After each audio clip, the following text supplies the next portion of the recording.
Here's an interesting fact that I've found over the years, so you can tell that this is a painted super. This is an eco-treated super. The eco-treated super, the great thing about it is it's water repellent, and the bees inside are keeping it clean, and temperature is pushing the moisture to the outside, and with the eco treatment it allows this board to dry. Here's what happens with paint. When you paint things and you really seal all your edges, all your sides and your flats, that moisture stays locked into the board. When it stays locked into the board, it rots behind the paint. The paint's been what's holding this corner together now for quite some time. We're gonna have to replace this lid. When I do, it will be an eco-treated lid, just for one simple fact. Bees take care of everything in here stays solid.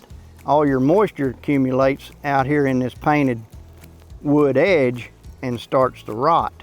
Now it's the dry rot, and this board is, this outer cover has basically become useless, because now you'll start having insects and bugs wanting to inhabit that. So a little bit of tech tip there. Eco treatment, it has really been the thing with my equipment. Saves time, get bees in it quicker, help prevent the rot.